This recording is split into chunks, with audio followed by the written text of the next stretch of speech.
સુધી શું કરીએ? તો જોયું તો એક ટેકરી દેખાઈ, એક ઊંચો ડુંગર દેખાયો. તો આ ચારે ધબધબ કરતા આમ કહેવાય કે ઉપર ચડી ગયા. ઉપર ચડ્યા ત્યારે ખબર પડી કે ઉપર એક સંત મહારાજનો આશ્રમ હતો અને બાપુ બાર ઓટલા ઉપર બેઠા બેઠા માળા કરતા હતા, સીતારામ સીતારામ સીતારામ. કારણ કે દિવસે હું ને તમે આપણા જેવા હોય બધા હેરાન કરી એટલે માળા ન કરી શકે, એટલે સંતો રાતે માળા કરે. એકાંતમાં માળા કરતા હતા. એમાં આ 4 જણા આવ્યા એટલે બાપુને થયું કે કોઈ મહેમાન આવ્યું છે. એટલે સ્વાગત કર્યું કે આવો બચ્ચા કિધર સે આતે હો, કિધર કો જાતે હો. એટલે પેલા 4 જણા, એમાંથી એક જણાએ કીધું કે બાપુ, એમ તો કહેવાય નહીં ને કે ચોરી કરવા નીકળ્યા છે. એટલે કીધું કે બાપુ ઇધર સે નિકલે થે ઇધર કો આ ગયે. અહીંયાથી નીકળ્યા હતા તો થયું કે ચલો ઉપર ચડીએ. તો ઉપર ચડ્યા ત્યારે ખબર પડી એટલે અમે આવી ગયા છે. એટલે બાપુએ પૂછ્યું કે બચ્ચે ક્યાં નીકળ્યા છો તમે? શું કરવા જાઓ છો? શું કરો છો? તે 3 જણાએ કીધું કે નહીં બાપુ, બસ ખાલી નીકળ્યા તને આવી ગયા. પણ એક અવળા સ્વભાવનો હતો. એને કહી દીધું કે બાપુ હમ ધાડ પાડને કો નિકલે હે. સાંભળો છો બધા? શું કહે છે? ધાડ પાડને કો નિકલે હે. હવે બાપू ने पहली बार शब्द सांभळो कि धाड़ पाड़ने को निकले. એટલે કે बच्चा ये धाड़ पाड़ना क्या होता है? એટલે કે बापू ये वगर रोकाण का धंधा होता है, इसमें खाली जोखम होता है અને જો પકડાઈ જઈએ તો બૈડા ટાઢા करना पड़ता है. સાંભળો છો ને બધા? ખભો મજબૂત જોઈએ અને હિંમત જોઈએ. એટલે બાપુએ કીધું કે ये धाड़ पाड़ना क्या होता है बच्चा, ऐसा होता है तो हमको भी आना है.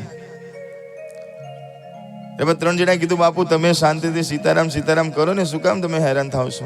પણ પેલો ચોથો હતો એને કીધું લઈ લો, હાલો બાપુ, પકડાઈ જઈશું તો વચ્ચે રાખવા થશે. બાપુને કીધું આવું છે કે હા. તો કે ચલો. તો તમે જેમ કથામાં આવવા માટે કેવા રાજી રાજી ઘરેથી નીકળતા હોય, કથામાં જવું કથા, એમ બાપુ ધાડ પાડવા જવું, ધાડ પાડવા જવું, ધાડ પાડવા. તો પોતાની જોડી લીધી, અંદર 2-4 સફરજન મૂકી દીધા, શંખ મૂકી દીધો, ચીપિયો લઈ લીધો હાથમાં. પણ પેલા ચોરે જોઈને કીધું બાપू ये चीपिया रख दो, खन खन आवाज आएगा, आवाज नहीं करने का है, ऐसा है बच्चा? हाँ. ચીપિયો મૂકી દીધો અને બાપુ જોડી ભળીને પહોંચ્યા. હવે મોટા મોટા બંગલા, રાત્રે 2 વાગ્યાનો સમય થયો. એટલે એક બહુ મોટું ઘર આવ્યું અને બહુ ઊંચી પાળી હતી. એટલે એક ચોર નીચે નમીને બેઠો, બીજો ઉપરથી પાળીમાં પેલે બાજુ પડ્યો. એમ કરીને 4 જણ ચડતા હતા. બાપુ તો દરવાજા બાજુથી ગયા दरवाजो खोलवा. अरे बापू उधर से नहीं जाने का है, जो चोरी करनी है, धाड़ पाड़नी है तो ये वंडी ठेक के जाना पड़ता है. એવું હોય એટલે કે હા આ પાણી કૂદવી પડે. પણ બેટા દરવાજો આટલો સરસ છે ને પાણી શું કામ કૂદવી પડે? બાપू धाड़ पाड़ने के लिए ऐसा ही करना पड़ता है. बापू क्या कहीं वांधो नहीं. પેલી બાજુ ઉતર્યા. હવે મેન દરવાજો તો તોડી નાખ્યો, અંદર ગયા તો નીચે 4 રૂમમાં 4 ચોર જતા રહ્યા. ચોરને થયું આ બાપુને શું કરશું? એટલે રસોડું હતું એટલે બાપુને રસોડો બતાવી દીધું કે इसमें जाके बैठो. તે બાપુ રસોડામાં ગયા અને રસોડામાં જોયું તો સરસ મજાનું નાનું ભગવાનનું મંદિર હતું ને એમાં લાલો બેઠો હતો. ઓહો હો મેરા કાનુડા તો इधर को बैठा है. हमको क्या मालूम कि ये धाड़ पाड़ना मतलब 2 बजे कानूड़ा का दर्शन होता है, मैं तो रोज आऊंगा. કાનુડાની આગળ તો બેસી ગયા. પેલા 4 ચોર તો તાળા તોડવા માંડ્યા. બાપુ બેઠા પછી થયું કે બાપુ 2 વાગ્યાનો સમય થયો છે, મેરે કાનુડા કો ભૂખ લગી હોગી. એ સફરજન કાઢ્યા, સફરજન કાપીને કાનુડાને 2 વાગે રાત્રે ધર્યા અને 2 વાગે કોકના ઘેર થાળ ચાલુ કર્યો બાપુએ. હે જમવાયા વો જશોદા ન જાયા, પડી રાત તો એ ઘેર ન આયા. જમવા આવો જશોદા ના જાયા, પડી રાત તો એ ઘેર ના આયા. જમવા આવો જશોદા ન જાયા, પડી રાત તો એ ઘેર ન આયા. જમવા આવો જશોદા ના જાયા, बड़ी रात तो घेर आया। હે કુંવર ખોટી તારી ટેવ, हे कुंवर खोटी तारी देव, તને ભાવે બહુ સેવ, हे तने भावे बहु सेव। કાલે ખાધી તોય ના ધરાયા, પડી રાત તોય ઘેર ના આયા। जमवा आवो जसोदा ना जाया, बड़ी रात तो घेर आया। તમારે બધાય નથી બોલાવા ભગવાનને? તો અવાજ તો કોઈનો આવતો નથી, બધાય ગાવાનું છે। બાપુ રાત્રે 2 વાગે કોકના ઘેર જઈને ગાય છે, તમે તો કથા મંડપમાં તો ગાઓ। હા કર્યો ભાવનો મેં ભાત, કર્યો ભાવનો મેં ભાત, કર્યો ભાવનો મેં ભાત, કર્યો ભાવનો મેં ભાત। આપો દયાની દાળ, હે આપો દયાની દાળ, સાથે મેથીના ભજીયા બનાવ્યા, આહા પડી રાત તોય ઘેર ના આયા। જમવા આવો જસોદા ના જાયા, બડી રાત તોય ઘેર આયા। રાત્રે 2 વાગે ભગવાનને જમાડ્યા, બાજુમાં જોયો તો એક ડબ્બો પડ્યો તો, ડબ્બાની અંદર ખોલ્યો તો અંદર દિવેટોનો ઢગલો હતો બનાવેલી, સરસ મજાની 5 દિવેટ કરી અને બાપુએ અડધી રાતે કોકના ઘેર આરતી ચાલુ કરી। જય કાના કાળા, હે પ્રભુ જય કાના કાળા, મીઠી મીઠી મોરલી વાળા, મીઠી મીઠી મોરલી વાળા, ગોપીના પ્યારા, ઓમ જય કાના કાળા। કર્પૂર ગૌરમ કરુણાવતારમ, સંસાર સારમ ભુજગેન્દ્ર હારમ, સદા વસંતમ હૃદયારવિંદે, ભવમ ભવાની સહિતમ નમઃ। મંગલમ ભગવાન વિષ્ણુ મંગલમ ગરુડધ્વજ, મંગલમ પુંડરીકાક્ષો મંગલાય તનોહરી, સર્વ મંગલ માંગલ્ય શિવે સર્વાર્થ સાધિકે, બોલો શરણ્ય ત્રંબકે ગૌરી નારાયણી નમોસ્તુતે, નારાયણી નમોસ્તુતે। પોતે આરતી લઈ લીધી, પોતે આરતી લઈ લીધી, ભગવાનની આરતી આપી અને પછી જોડીમાંથી શંખ કાઢ્યો અને બાપુની રોજની પ્રેક્ટિસ, એવો શંખ વગાડ્યો, એવો શંખ વગાડ્યો, એવો શંખ વગાડ્યો।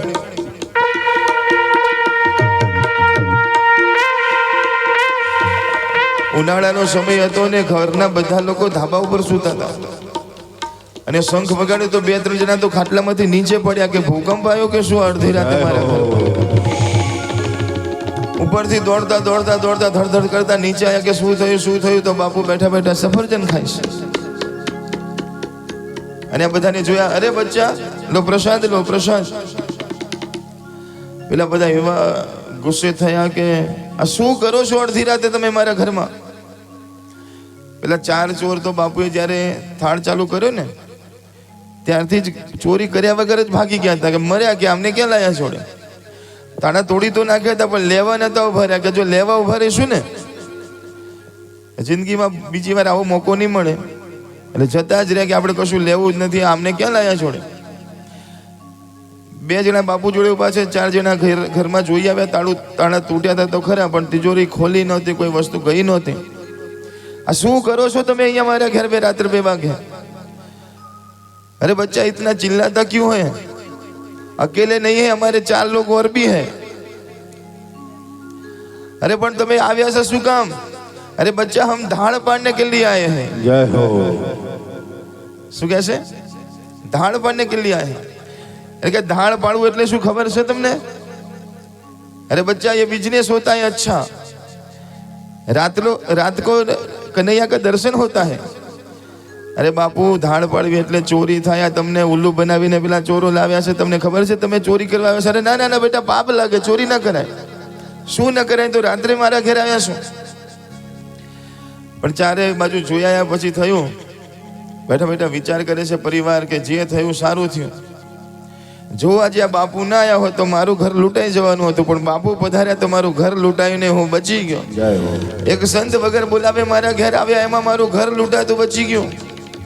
સાંભળજો બધા, સંતનો મહિમા છે કે આપણે બોલાવીએ ને આપણા ઘેર કોઈ સંત પધારે, સાધુ પધારે, કોઈ ભક્ત પધારે, નસીબદાર.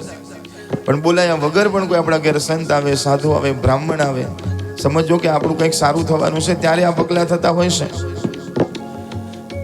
તો સંત પધારે તો જીવનમાં ક્રાંતિ થાય. એમ સંતોનો સત્સંગ જ્યારે જીવનમાં અંદર ઉતરે ને તો ભીતરમાં પણ હું અને તમે શુદ્ધ થઈએ છીએ, પવિત્ર થઈએ છીએ. તો એવી સુંદર મજાની ભાવભરી કથા એટલે શ્રીમદ ભાગવત કથા. કનૈયો પણ મારા અને તમારા હૃદયમાં આવવા માટે ઈચ્છા કરે છે. મારે પણ કનૈયાને માખણ ભાવે છે. તો માખણ એટલે શું? સંતો કહે છે કે જે આપણે ખાઈએ છીએ એ માખણ તો ખરું, પણ સંતો કહે છે કે કનૈયાને માખણ જેવું મન બહુ ગમે છે. જેનું મન માખણ જેવું શુદ્ધ હશે, પવિત્ર હશે, તો એનું મન લેવા માટે કનૈયો આવશે.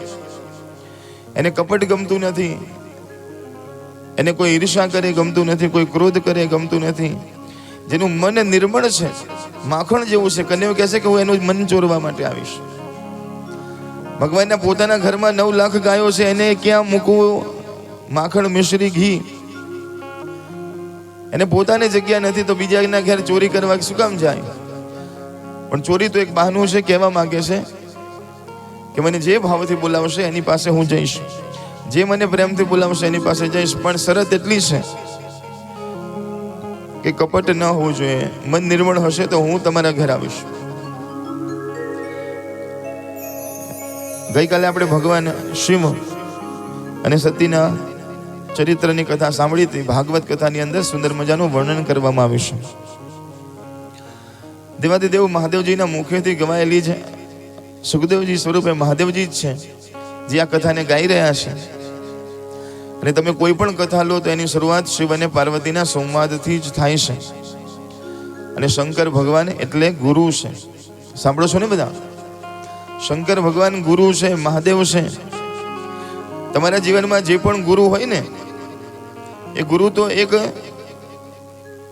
પુષ્પ છે, પણ એનું મૂળ જો કોઈ હોય ને, ગુરુનું કોઈ મૂળ, આપણે વંદન ગુરુને કરીએ છીએ પણ ગુરુને વંદન નથી થતા, એ ગુરુના પદને વંદન થાય છે.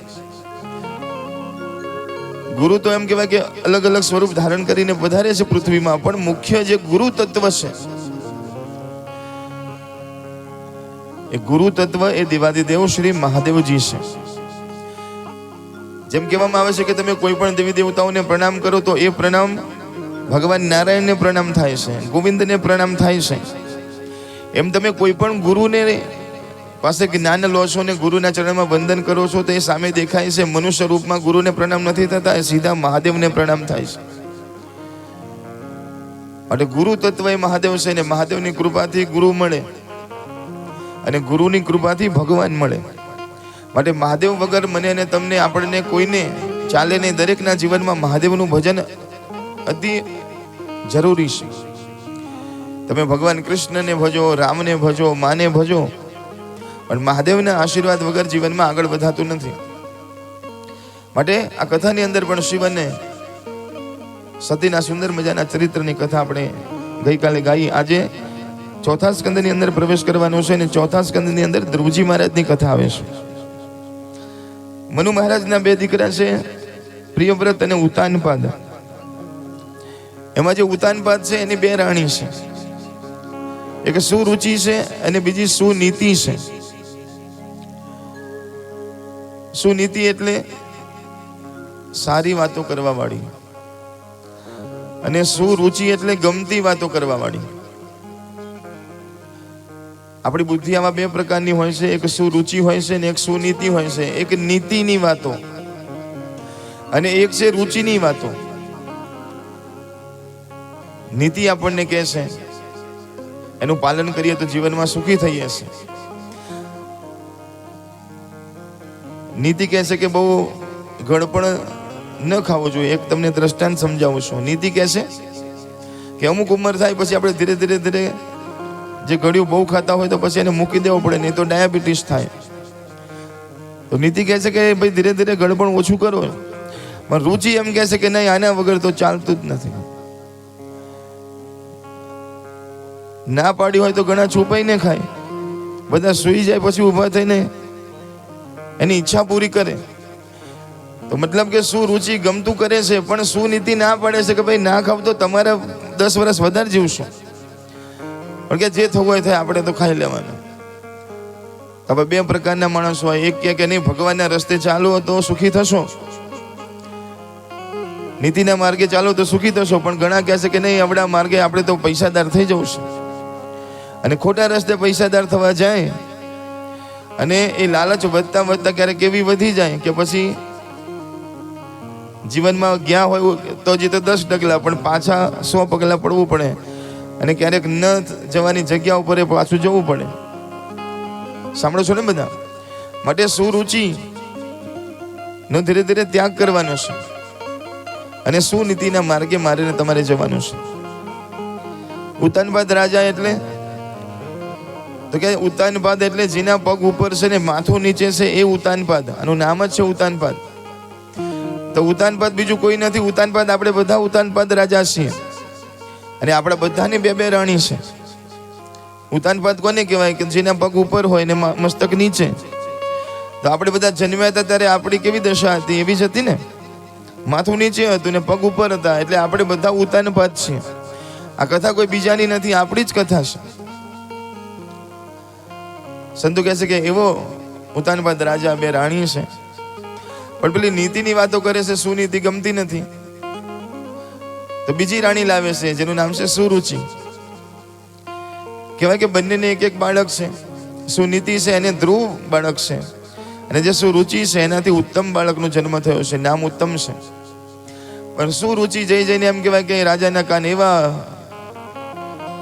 એની પાછળ એવી પડી, અને રુચિ તરફ તો બધાનું પાછું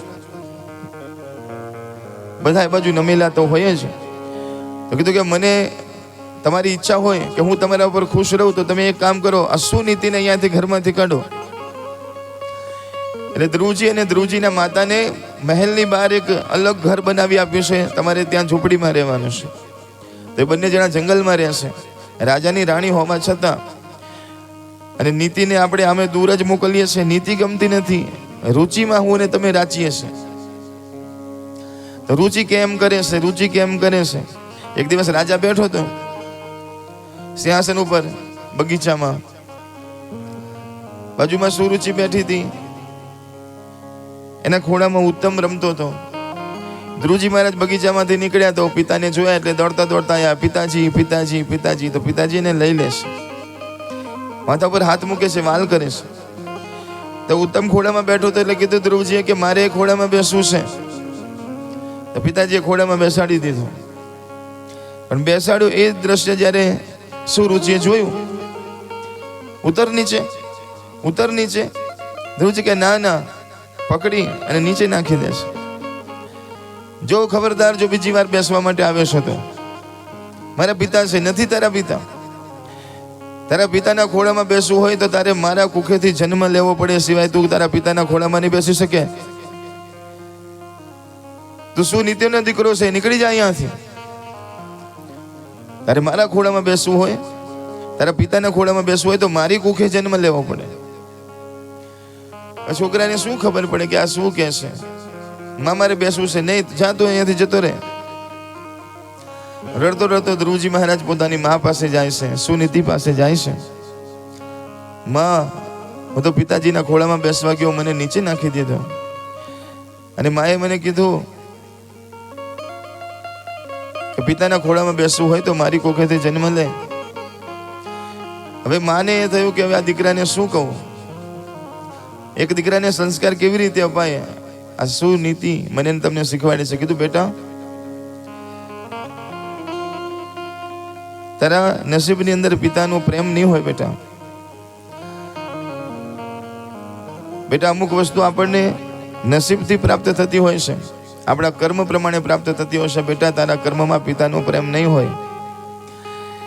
અને માએ સાચું કીધું કે એની કુખે તું કદાચ એની કુખે જન્મે હોત, તારા કર્મ સારા હોત, એની કુખે જન્મે હોત તો તને બેસવા મળે. પણ હું અભાગણ અને મારો દીકરો તું પણ એવો બેટા બેસવાનો મોકો ન મળ્યો. પણ બેટા, એક વાત તને કહું, તું તારા પિતાના ખોળામાં ન બેસી શકે એમાં હું પણ કંઈ ન કરી શકું બેટા, કારણ કે મારે ઘરમાં રહેવું છે, મને ઘરની બહાર કાઢી છે, તો હું કેવી રીતે કહું કે તને ખોળામાં બેસાડે? પણ બેટા યાદ રાખ, આ દુનિયામાં આ તો તારા જન્મનો પિતા છે, પણ એનાથી પણ એક મોટો પિતા છે, જે મારો પણ પિતા છે, તારો પણ પિતા છે, આખા જગતનો પિતા છે, જે છે પરમ પિતા પરમાત્મા ભગવાન નારાયણ. બેટા તું એકવાર પરમ પિતા પરમાત્મા નારાયણને તું રાજી કરી લે ને બેટા, તો જગતના પિતાની શું વાત કરે છે, તારા પિતાની શું વાત કરે છે, આ દુનિયાના જેટલા માણસો છે ને બધા તને ખોળામાં બેસાડશે, બધા તને તારા પોતાના માથે બેસાડશે. એકવાર તું પરમ પિતા નારાયણને રાજી કરી લે બેટા. નારાયણ રાજી તો બધા રાજી, અને નારાયણ જો નારાજ છે તો આ દુનિયામાં કોઈ રાજી નથી. માટે નારાયણને રાજી કરી લે. માં નારાયણ ક્યાં છે? તો કીધું કે બેટા નારાયણ ક્યાં નથી, એ તો દરેક જગ્યા ઉપર બિરાજમાન છે. તો માં દેખાતા કેમ નથી? બેટા એના માટે સાધના કરવી પડે, એના માટે તપ કરવું પડે તો ભગવાન દેખાય. તો કીધું કે માં હું સાધના કરીશ, હું તપ કરીશ. માં હું સાધના કરવા જાઉં? ધ્રુવજીની ઉંમર 5-6 વર્ષની છે, હજી તો નાનું બાળક જ છે. એટલે માં કહે છે નાના બેટા અત્યારે નહીં, મોટો થાય ને પછી.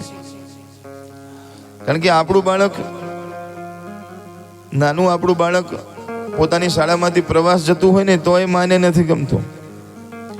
શિક્ષકોને કે ધ્યાન રાખજો, એની ટોપી લેજો, એનું સ્વેટર બરોબર મૂકી દે, એનું ધ્યાન રાખજો, જે તે ખાય નહીં, જ્યાં ત્યાં પડી ના જાય, કેટલું બધું કરે. અને જ્યારથી ગયો હોય પાછું ન આવે ત્યાં સુધી માનું હૈયું ધડકતું હોય કે ક્યારે પાછો આવશે, પાછો આવે, જોવે ત્યારે એને આનંદ થાય કે હાશ પાછો આવ્યો. એક પ્રવાસમાં જાય છે, એક સારા પ્રવાસમાં જાય છે, છતાં જો આટલી ચિંતા કરે તો આ તો એમ કહેશે કે હું જંગલમાં તપ કરવા માટે જાઉં. કહે છે કે બેટા અત્યારે નહીં, મોટો થાય ને પછી તપ કરજે. પણ ધ્રુવજીના હૃદયની અંદર લક્ષ્ય નક્કી થઈ ગયું છે કે હવે પરમાત્મા પરમપિતા પરમાત્માને રાજી કરીને જ જપીશ. રાત્રે માં સુઈ ગઈ છે ને અડધી રાતે ઉભા થયા ધ્રુવજી. માના ચરણમાં વંદન કરીને કીધું કે માં, તે કીધું કે તપથી ભગવાન રાજી થાય તો હવે મારું એક જ લક્ષ્ય છે કે હવે મારે ભગવાનને રાજી કરવા છે. માં તું મને આદેશ આપ, તું જાગીશ તો મને નહીં જવા દે, એટલા માટે તને સૂતી મૂકીને જઉં છું, પણ માં એક સારું કાર્ય કરવા જઉં છું. માં ચિંતા ના કરતી. ધીરે રહીને દરવાજો ખોલી, દરવાજો બંધ કરી ધ્રુવજી દોડ્યા છે, જંગલમાં જાય છે, દોડતા જાય છે, જંગલમાં દોડતા જાય છે, દૂર દૂર દૂર સુધી ગયા છે. એવા જંગલમાં પહોંચ્યા કે સવારનો સૂર્ય ઉગી ગયો છે, બપોર થઈ ગઈ છે, છતાં પણ જંગલમાં અંધારા જેવું લાગે છે. એવા ગીચ જંગલમાં પહોંચ્યા. ધ્રુવજી વિચાર કરે છે કે તપ કરવાનું એટલે શું કરવાનું? હું આવી તો ગયો, પણ નાના બાળકને શું ખબર પડે કે તપ એટલે શું, ઉપવાસ એટલે શું, ભગવાનનું નામ એટલે શું? એટલે ફક્ત નારાયણ નારાયણ નારાયણ નારાયણ કરે છે.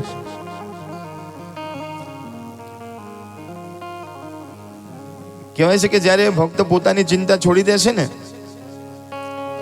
ત્યારે એની ચિંતા ભગવાન કરે છે. સાંભળો છો ને બધા? જ્યારે તમે ભગવાનના રસ્તે ભગવાનને કોઈ કામ સોંપો છો અને તમારી ચિંતા ભગવાનને આપી દો છો, મૂકી દો છો, તો એ ભગવાન કોઈના કોઈ રૂપે આગળ ઊભા રહી અને મને ને તમને એક સુંદર મજાનો રસ્તો બતાવવા માટે નારદજીને ભગવાન મોકલે છે. ધ્રુવજી મહારાજ સાધના કરવા માટે નીકળ્યા હતા. એની ચિંતા ધ્રુવજીને નહોતી, પણ એની ચિંતા નારાયણને હતી. એટલે નારાયણ ભગવાને નારદજીને કીધું કે નારદજી જાઓ, પેલો ધ્રુવ તપ કરવા નીકળ્યો છે, એને તપ એટલે શું એને ખબર નથી, માટે તમે જરા એની પાસે જાઓ અને એને રસ્તો બતાવો. તો ધ્રુવજીને મળવા માટે નારદજી આવે છે. ધ્રુવજી બેઠા હતા, અમે નારદજી આવે એટલે ધ્રુવજી ઉભા થઈને પગે લાગે છે. તમે કોણ છો? એટલે કીધું કે હું નારદ છું. તું કોણ છે? કે હું ધ્રુવ છું. સાંભળજો બધા. કીધું કે બેટા તું અત્યારે અહીંયા આ જંગલમાં શું કરે છે અને શું કામ અહીંયા આવ્યો છે? એટલે કહે છે કે હું ભગવાન નારાયણને પ્રસન્ન કરવા માટે તપ કરવા માટે નીકળ્યો છું. હું તપ કરીશ ને ભગવાન નારાયણ મારા ઉપર પ્રસન્ન થશે. તો કે તપ એટલે શું તને ખબર છે? એટલે કે ના. ભગવાન નારાયણ કોણ છે તને ખબર છે? મારી માએ કીધું હતું કે આ દુનિયાનું સર્જન કરનારા, પાલન કરનારા અને લય કરનારા ભગવાન નારાયણ છે. બેટા પણ તારી ઉંમર તો રમવાની છે, તારે શું જોઈએ છે? ચાલ હું તને રમકડા આપું, ઘેર મૂકી જાઉં. હું તને મીઠાઈ ખવડાવું, તને ઘેર મૂકી જાઉં. તારે પિતાના ખોડામાં બેસવું છે ને હું બેસાડું. ચાલ. ધ્રુવ કે ના ના ના ના, હવે મારે મારા પિતાના ખોળામાં નહીં, પણ હવે મારે મારા નારાયણના ખોળામાં બેસવું છે. એ સિવાય મારે બીજા કોઈના ખોળામાં બેસવું નથી. હવે મારે મારા નારાયણ જગત પિતાના ખોળામાં બેસવું છે. નારદજી રાજી રાજી થાય છે, કારણ કે નારદજીનું તો કામ જ છે ને બધાને ભક્તિના રસ્તે લઈ જવા. નારદજી તો એવું કરે, શાસ્ત્રમાં કથા છે કે ઘણા લોકો લગ્ન કરતા હતા, ચોરીની અંદર લગ્ન ચાલે છે, કન્યા હજી આવી નથી, અને નારદજી પહોંચી જાય કે શું કરે છે? કે લગ્ન. અરે કરાતા હશે, તું ફસાઈ જઈશ માયામાં, મોહમાં, આ બધામાં. એના કરતા સંન્યાસ ધારણ કરી લે, મારી જેમ ચાલ. તે ઘણાને ચોરીમાંથી ઉભા કરીને ભગાવી દીધા હતા. હવે એવા નારદજી કે ભક્તિનો રસ્તો બતાવે છે. એને આવું નાનું બાળક કેમ કહેવાય કે ભક્તિ કરતું મળ્યું એટલે એટલા બધા રાજી રાજી થઈ ગયા. પરીક્ષા કરી ઘણી, પણ પરીક્ષામાં ધ્રુવજી જરાય ડગતા નથી. મારે ક્યાંય નથી જવું, હું તો નારાયણને રાજી કરીશ. બેટા, નારાયણને રાજી કરવા માટે જીવનમાં ગુરુ હોવા જોઈએ. પહેલા તારા કોઈ ગુરુ છે? તો કે ના. આપણી પાસે ગુરુ હોય, ગુરુનો મંત્ર હોય, ગુરુએ બતાવેલી સાધના હોય, ત્યારે ભગવાન મળે છે. સાધના વગર, ગુરુએ બતાવેલા રસ્તા વગર તો તું ક્યાં જઈશ? તો કોઈ યોગ્ય ગુરુને પેલા ધારણ કર, પછી તું ભક્તિના પંથે આગળ વધ. સાંભળો છો ને બધા? આપણા બધાના જીવનમાં પણ જો ખરેખર ભગવાનને પ્રાપ્ત કરવા હોય તો પહેલું જ પગથિયું છે કે ગુરુ જીવનમાં હોવા જરૂરી છે. ધ્રુવજી મહારાજ કહે છે કે હવે બીજા ગુરુને શોધવા ક્યાં જવું? તમે જ મારા ગુરુ બનો મહારાજ, અને તમે જ મને સાધના બતાવો ને તમે જ મને મંત્ર આપો. નારદજી રાજી રાજી થઈ ગયા, કારણ કે એક શિષ્યને સારા ગુરુ મળે ને તો શિષ્ય પણ રાજી થઈ જાય કે મને ગુરુ એવા મળ્યા છે. પણ જ્યારે ગુરુને પણ સારો શિષ્ય મળે ને ત્યારે ગુરુએ રાજી થતા હોય કે વાહ વાહ વાહ, મને આવો સુંદર મજાનો શિષ્ય મળ્યો છે કે જેની આવી સાચી લગ્ન છે. કીધું કે કઈ વાંધો નહીં બેટા, હું તને મંત્ર આપું છું. દીક્ષા આપે છે, રસ્તા બતાવે છે, અને સુંદર મજાનો ભગવાન કૃષ્ણનો 12 અક્ષર મંત્ર ધ્રુવજી મહારાજના કાનમાં એ મંત્ર આપે છે. સંતો કહે છે કે મંત્રનું બહુ મહત્વ છે. તમને તમારા ગુરુ દ્વારા જે મંત્ર મળે ને, સંતો કહે છે કે એટલું ગુપ્ત હોય કે પતિ મંત્ર લે તો પત્નીને ના ખબર પડવી જોઈએ, અને પત્ની મંત્ર લે તો પતિને ના ખબર પડે, એટલો ગુપ્ત મંત્ર હોય. અને જેટલો ગુપ્ત મંત્ર રાખો ને એટલો તમારા ચહેરા ઉપર, તમારા જીવનમાં પ્રકાશ વધારે આવે. જેમ જેમ તમારી મંત્રની સંખ્યા વધતી જાય એમ તમારા શરીરમાં તેજ આવે. તમે બોલો ને એવું થવા લાગે, તમે જેવું વિચારો ને એવું તમારા જીવનમાં. તમે કોકના ઘેર જાઓ, તમારા પગલાંથી બીજાનું સારું થાય. તમે મંત્ર જપતા હોય ને તો તમારા દર્શનથી બીજાનું સારું થાય. ભલે તમે સંસારી હો, તમે કોકને કહો ને જા તારું સારું થશે, એનું સારું થાય. જો તમે મંત્ર જપતા હોય ને તો મંત્રનો આટલો બધો મહિમા છે. અને જેટલા મંત્ર વધે ને એટલે તમારા જીવનમાં પ્રગતિ થાય ને ભગવાન તમારી બાજુ ધીરે ધીરે. તમારે ભગવાનની પાસે ન જવું પડે, એ ભગવાન તમારી પાસે આવે ધીરે ધીરે. ધ્રુવજીને મંત્ર આપ્યો છે ઓમ નમો ભગવતે વાસુદેવાય. તો સવારના પહોરમાં ધ્રુવજી મહારાજ સરોવરમાં સ્નાન કરે છે. 4 વાગે બેઠા બેઠા ધ્યાન કરે છે, 8 વાગ્યા સુધી. 8 વાગે ભગવાનની પૂજા કરે છે.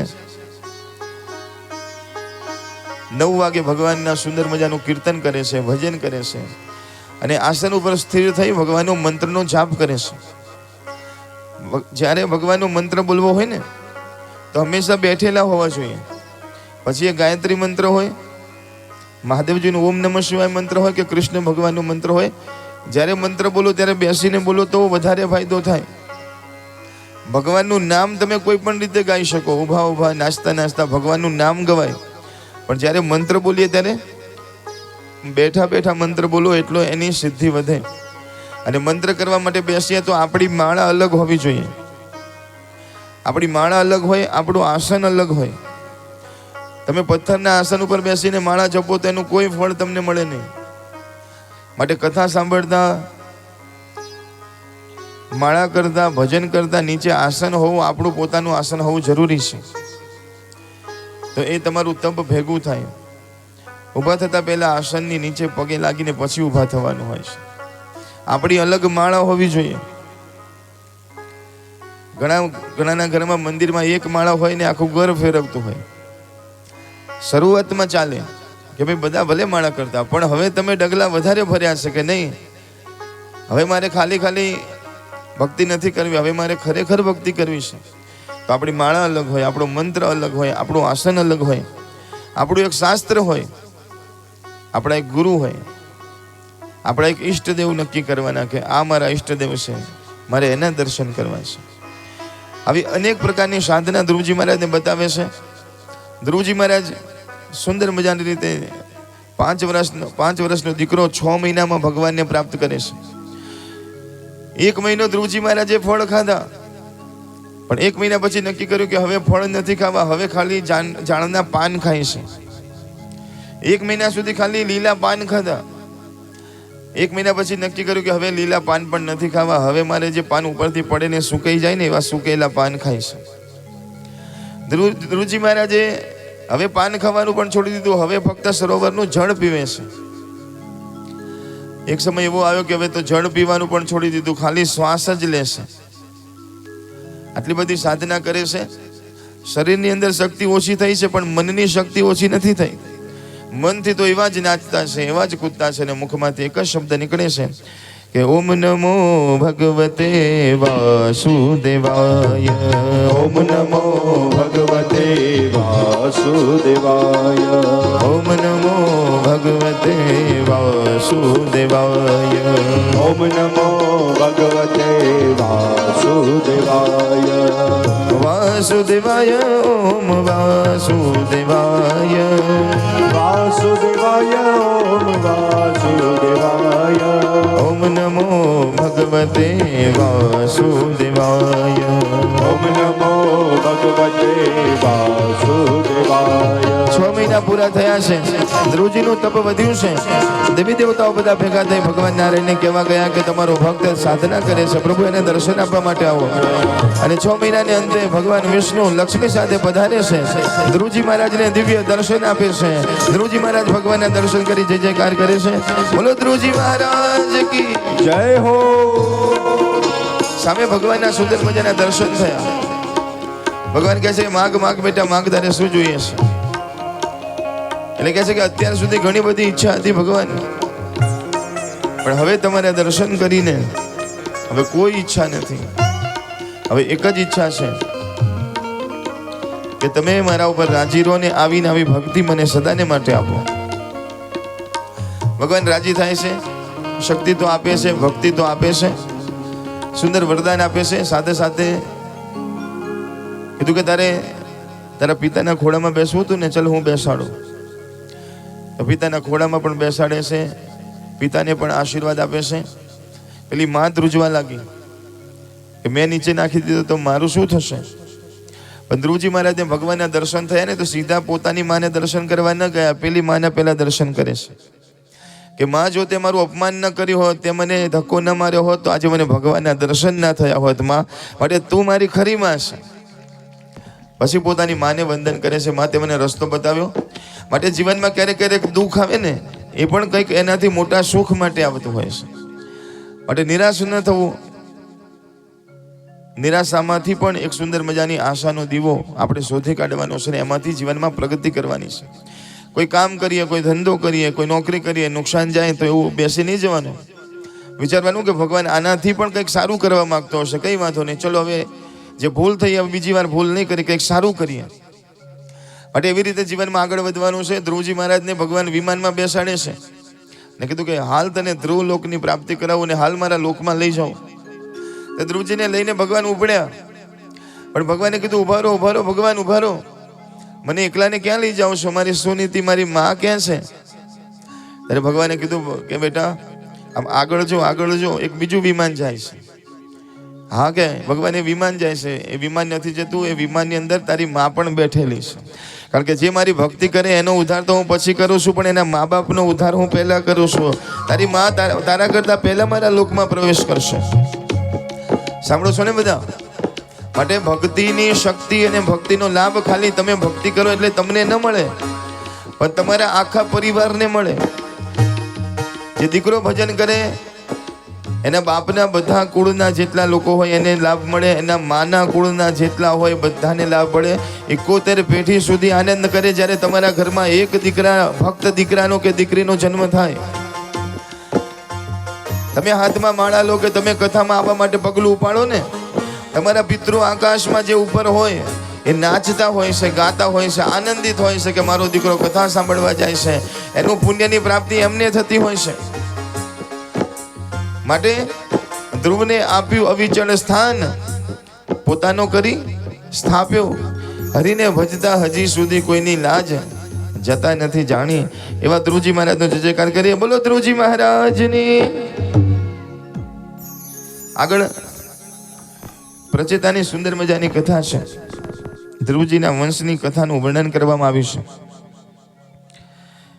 આગળ પંચમ સ્કંદની અંદર રહુગણ રાજાની સુંદર મજાની કથા આવે છે. સુંદર મજાની સાંભળવા જેવી, સમજવા જેવી આ સરસ મજાની કથા છે. પંચમ સ્કંદની અંદર પરમહંસોની કથા છે.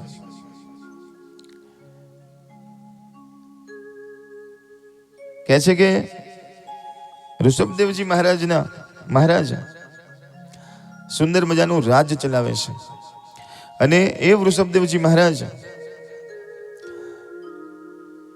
એવું રાજ કર્યું કે સમગ્ર લોકમાં એમ કહેવાય કે મહારાજનું રાજ્યના વખાણ થાય છે. એ વખતે આપણા ભારત દેશનું નામ અજનાબ ખંડ હતું. ભારત નામ પછી પડ્યું, પહેલા એને અજનાબ ખંડ આપણા આ ભારતની ભૂમિને કહેતા હતા. એ સમગ્ર અજનાબ ખંડના રાજા એટલે વૃષભદેવ એટલું સરસ મજાનું રાજ કર્યું. પણ એક દિવસ એમની ઉંમર 50 વર્ષ 55 વર્ષ થઈને તો રાજા બેઠા બેઠા વિચાર કરે છે કે આપણો જન્મ શેના માટે થયો છે? ખાલી એમ કહેવાય કે ખાવા પીવા માટે, ઘર બનાવવા માટે, આના માટે જન્મ નથી થયો. કંઈક વિશેષ કરવા માટે થયો છે. અને જે આનંદ જોઈએ હજી મને મળ્યો નથી, માટે એ આનંદ લેવા માટે હવે મારે ઘરમાં નથી રહેવું, પરમાત્માનું ભજન કરવું છે.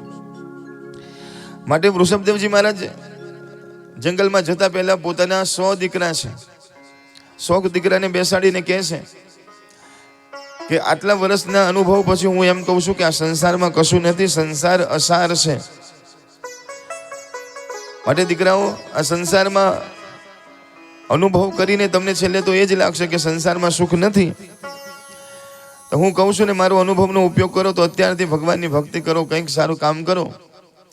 અને વિશ્વાસ ન હોય તો સંસારમાં પડો ને પછી ભગવાનના રસ્તે ચાલજો. ખરું સુખ ભગવાનના ભજનમાં છે. તો હું જાઉં છું, મારી સાથે જેને આવું હોય આવો. તો કહેવાય કે 100 માંથી 75 થી વધારે દીકરા પોતાના બાપની સાથે સંસાર છોડીને જાય છે. કે જો પિતા કહેતા હોય તો એનો અનુભવથી આપણે શીખાય ભજન કરવું છે. આ મનુષ્ય દેહ મળ્યો છે, એનો ઉપયોગ કરી લઈએ. કારણ કે વિષય ભોગ તો બીજા બધા જ યોનિમાં આપણે બધા ભોગવીને આવ્યા છે. માટે હવે એ બાજુ નથી જવું, હવે કંઈક નવું કરવું છે, સારું કરવું છે. માટે મારું કરવું છે અને દુનિયાનું કરવું છે, બધાનું ભલું કરવું છે. એક સંસારી માણસ પોતાના માટે જ જીવતો હોય, પણ એક સંત હોય, એક ભક્ત હોય, એ ખાલી પોતાની ચિંતા ન કરે, બધાની ચિંતા કરે. એટલા માટે આપણે ત્યાં આગળ કોઈ પણ પ્રાર્થનામાં એવું નથી કીધું કે મારું સારું કરજો, એવું જ કીધું છે બધાનું સારું કરજો. માટે પરમાર્થની વાત એ આપણા શાસ્ત્રમાં અને ભક્તના અને સંતના મુખમાંથી નીકળે છે. તો કહેવાય કે પોતે ગયા, એમાંથી જે મોટા દીકરા જે બાકી રહ્યા એમાંથી નામ છે ભરત રાજા. ભરતજી કીધું કે બેટા હું જઉં છું, હવે તમે ગાદી ઉપર બિરાજમાન થઈ બરોબર સારી રીતે ચલાવજો. તો ભરત નામના દીકરા રાજા ગાદી ઉપર બેસે છે. વૃષભદેવજી મારા સંસાર છોડીને જાય છે. હવે ભરતજી રાજ્ય કરવા માટે આવ્યા, રાજા બન્યા. અને કહેવાય છે કે એમણે તો એવું રાજ કર્યું કે અજનાબ ખંડનું નામ જ ભારત થઈ ગયું. ભરત રાજા હતા એટલા માટે ભારત નામ પડ્યું એમના નામથી જ. કારણ કે એમને રાજ એટલું સુંદર મજાનું કર્યું, ઘર ઘર સુધી એમ કહેવાય કે જે જરૂરિયાત હોય એ બધી વસ્તુ પહોંચાડી. એક સુંદર મજાનું વાતાવરણ, કે રાજ હોય તો કેવું, તો કે ભરત રાજાના જેવો. ભરતથી ભારત થઈ ગયો આ દેશનું નામ, એવા રાજા ભરત. એમની પણ ઉંમર એમ કહેવાય કે 50 વર્ષની ઉપર ગઈ, 55 થયા, 60 થયા. પછી તો સરકારમાં પણ રિટાયર કરે છે, કે હવે સરકાર પણ કહે છે કે બસ તમે બહુ કામ કરી લીધું, હવે થોડો આરામ કરો. પણ ઘણા 60 વર્ષ પછી પણ એમ કહેવાય કે ફરીથી જોડાય છે. પોતાના જીવનમાં ઘરમાં જરૂર હોય તો તમારે જરૂર કરવું પડે નાનું મોટું કામ. પણ ઘણા લોકો એમ થાય કે નવરા બેઠા કરશું શું? અરે નવરા નથી, હવે જીવનનો ગોલ્ડન સમય આવ્યો છે, તમારા હાથમાં છે. કારણ કે અત્યાર સુધી તો તમે બાળપણમાં હતા, યુવાનીમાં હતા, તમારા બાળકોના જીવનમાં વિચારવામાં તમે 50 વર્ષ 60 વર્ષ કાઢી નાખ્યા. તમે તમારા માટે જીવ્યા જ નથી, તમે તમારા બાળકો માટે જીવ્યા છો. હવે તમારો સમય છે કે હવે તમે તમારા માટે જીવી લો. હવે તમારા ખુદનો આનંદ લઈ લો. હવે દીકરાને એની રીતે કામ કરવા દો, વહુ ઘરમાં એની રીતે જે કરતી હોય કરવા દો. હવે તમે ભજન કરી લો, આપણી ઉંમર છે હવે. પણ સમજાતું નથી ઘણાને. અમુક ઉંમર પછી ધીરે ધીરે એમ કહેવાય કે આસક્તિ છોડી ભગવાનમાં ભક્તિ કરવાની છે. ભરત રાજા છે, એનું નામે આખો દેશ ચાલે છે. એવા રાજા 55 વર્ષે પોતાના બાળકોને બોલાવીને કીધું કે હવે આ ગાદી તમે સંભાળો, હું જાઉં છું, આમાં કશું નથી. આ માન મોભો આ બધું શું કરવાનું? અંદરથી સાવ ખાલી છું, માટે અંદરથી ભરાવા માટે હવે ભજન કરવા જાઉં છું. અને પોતે જંગલની અંદર ઝૂંપડી બાંધીને રહે છે. ફક્ત ફળ ખાવાના, વૃક્ષના પાન ખાવાના. રાજા છે જે ધારે કરી શકે પણ બધું છોડી દેશે. જંગલમાં ગયા, સુંદર મજાનો એક નિયમ લીધો. કારણ કે તમે ક્યાંય પણ જાઓ ને યાત્રામાં અથવા પોતાના જીવનમાં નિયમ હોવો બહુ જરૂરી છે. કારણ કે નિયમ હશે તો બધું બરોબર ચાલશે. જો નિયમ નહીં હોય તો નિયમ વગરનું જીવન નકામું છે. માટે કોઈ નિયમ હોવા જોઈએ જીવનમાં. કહેવાય કે આજે ભરતજીએ નિયમ બનાવ્યો છે કે રોજ 108 માળા કરીશ, 3 કલાક ધ્યાન કરીશ. કારણ કે અહીંયા બીજું કશું કરવાનું જ નથી. આટલો સમય કીર્તન કરીશ, આટલા સમય સુધી ભજન કરીશ, શુભ વિચાર કરીશ. કહેવાય કે રોજ 108 માળા કરે છે, ધ્યાન કરે છે, જપ કરે છે, તપ કરે છે. આવી રીતે પોતાનું જીવન વિતાવે છે. એવા અચાનક એક દિવસ એમ કહેવાય કે નદી કિનારે બેઠા હતા, નેપાળની અંદર નદી કિનારે બેઠા હતા. એમાં અચાનક એક હરણી દોડતી આવી, ગર્ભવતી છે હરણી, અને બીકમાં છે. એની પાછળ સિંહ પડ્યો છે, હરણીને મારવા માટે પડ્યો છે. હરણી દોડતી આવે છે, મહારાજની જોડે આવીને ઉભી રહી, હાંફવા લાગી. પેલો સિંહ એકદમ નજીક આવી ગયો. એને થયું કે હું મરું તો ભલે, પણ મારું બચ્ચું ના મરવું જોઈએ. એટલે હરણીએ પોતાના બાળકની માટે થયું કે હું નદી કૂદી જાઉં, પેલી બાજુ પડી જાઉં તો બચી જાઉં. માટે નદીના એક કિનારેથી છલાંગ લગાવીને પેલી બાજુ જવા જાય છે. પણ એ જ સમયે એના ગર્ભમાંથી બાળક નીચે પડી જાય છે. અને એ એવી રીતે પડે છે કે એ હરણીનું મૃત્યુ થાય છે. હરણી મરી ગઈ. પણ મરતા આ ભરત રાજાની સામે જોતી ગઈ છે ને કહેતી ગઈ છે કે મારા બાળકનું તમે ધ્યાન રાખજો. આંખોથી કીધું છે મારા બાળકનું ધ્યાન રાખજો, ને આંખો બંધ કરી દીધી. સિંહને ભરત રાજા કાઢે છે ત્યાંથી, અને નાનું બચ્ચું એમ કહેવાય કે પોતાના ખોળામાં લઈ લેશે. અને એમ કહેવાય કે ગાયનું દૂધ પીવડાવે છે. ધીરે ધીરે કરતા બચ્ચાને મોટું કરે છે. ભરત રાજા હરણના બચ્ચાને ધીરે ધીરે મોટું કરે છે. ખૂબ સ્નેહ આપે છે, ખૂબ પ્રેમ આપે છે, દયા કરી. કહેવાય કે પહેલા જે 108 માળા કરતા હતા, પણ હવે આખો દિવસ ચિંતા કરે છે કે આ બચ્ચું ક્યાં ગયું, હરણ ક્યાં ગયું. એને ઘાસ ખવડાવવા લઈ જાય છે. હવે 108 માળા નથી થતી, હવે 75 માળા થાય છે. ક્યારેક માળા કરવા બેઠું હોય ને પેલું ખોળામાં આવીને બેસે છે. માળા કરવા બેઠા હોય ને ખોળામાં બેસી જાય છે, ખભા ઉપર બેસી જાય છે, એની જોડે રમવા લાગે છે. હવે 50 માળા થાય છે. એને દોરી બાંધીને એમ કહેવાય કે બધે ફેરવે છે. હવે માળા ક્યાં મુકાઈ ગઈ એ ખબર નથી. સાંભળો છો ને બધા? આખો દિવસ હરણ શું કરતું હશે, ક્યાં ગયું, એની પાછળ. તમે તમારા જીવનમાં કોઈ પશુ પ્રત્યે પ્રેમ રાખો, દયા રાખો, બહુ જરૂરી છે. પણ એટલા બધા એની અંદર ઉતરી ના જાઓ. સંતો કહે છે કે હરણને એટલો બધો પ્રેમ કર્યો કે અંતિમ સમય આવી ગયો, પથારીમાં પડેલા છે, હવે મરવાનો સમય છે, તો ભગવાનની યાદ ન આવી. યાદ કોની આવી? પેલો હરણ ક્યાં ગયું, હરણ ક્યાં ગયું? ને હરણ તો હરણોનું ટોળું આવ્યું તો એમાં જતું રહ્યું. અને હરણ હરણ કરતા એમનું મૃત્યુ થયું. તો એ પોતે ભરત રાજા બીજા જન્મે હરણ બન્યા પોતે. સાંભળો, આ કથા કહે છે, અને કથામાં જે લખ્યું છે 100% સાચી વાત છે કે જે અંતિમ સમયે જેની મતિ જેમાં ભરાયેલી હોય ને એ જ જગ્યાએ એનો જન્મ થાય. માટે સંતો કહે છે કે અંતિમ સમયે તમારી મતિ ભગવાનમાં રાખો. પણ અંતિમ સમયે ભગવાનમાં મતિ ન રહે, અંતિમ સમયે ભગવાનનું નામ યાદ ન આવે, એ વખતે તો યમરાજ આયા હોય, યમરાજ.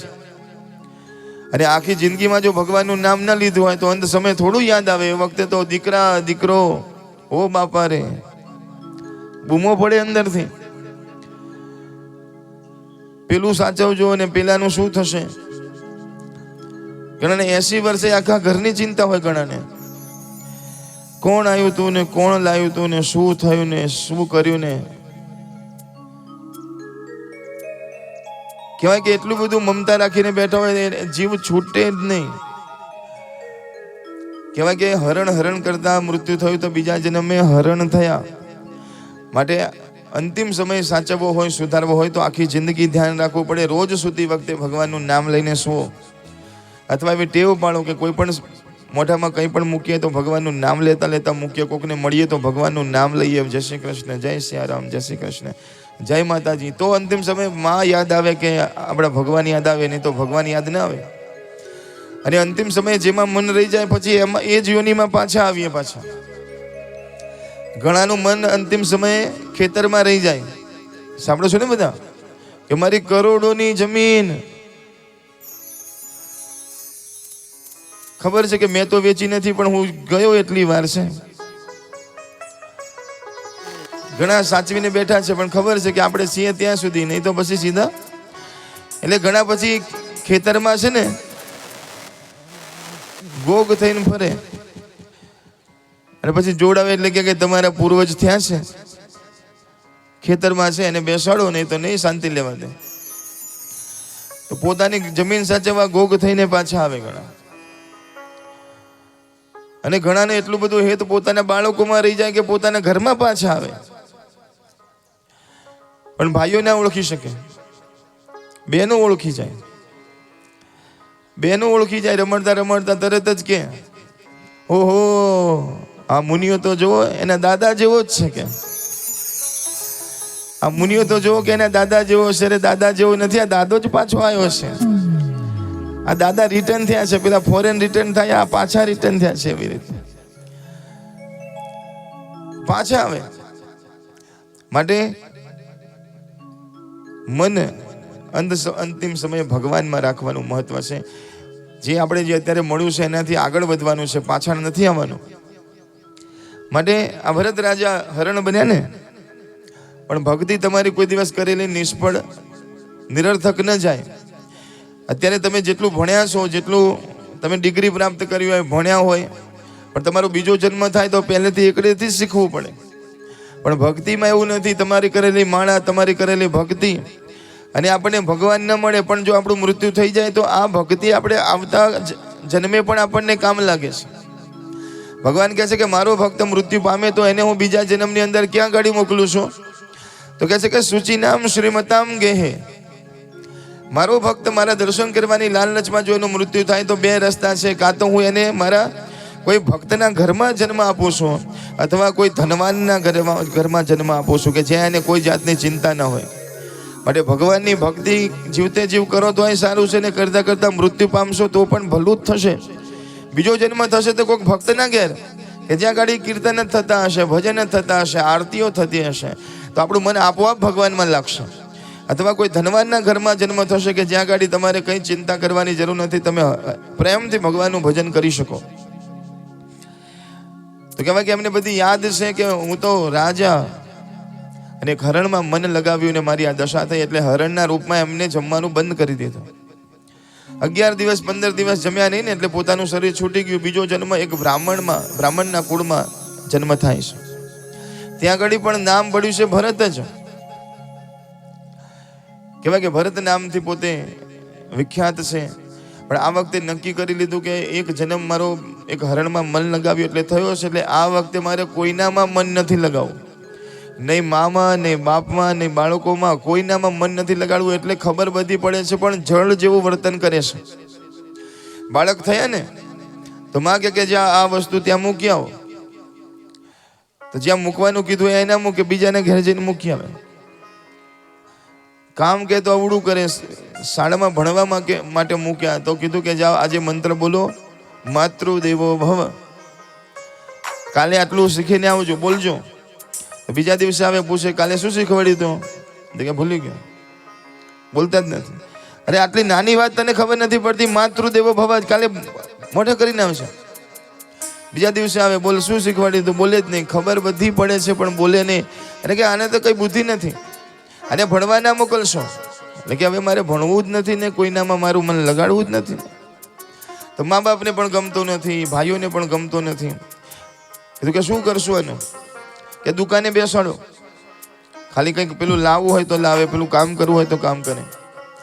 પણ ક્યારેક એમ કહેવાય કે ઘર દુકાનમાં પિતાજી ન હોય, ભાઈ ન હોય ને એને બેસાડ્યો હોય અને કહે કે પેલી વસ્તુ ભાઈ મને 20 નંગ આપો, તો કે હા આપું છું. અને ગણવાનું શરૂ કરે, 1 2 3 4 5 11 12 ને 13 આવે ને એટલે ભગવાન યાદ આવે, 13 પ્રભુ 13 એટલે 20 ના બદલે પેલાને 200 નંગ આપી દે અને પૈસા લે ને આવું કરે કે આ તો દુકાન મારી બંધ કરાવશે.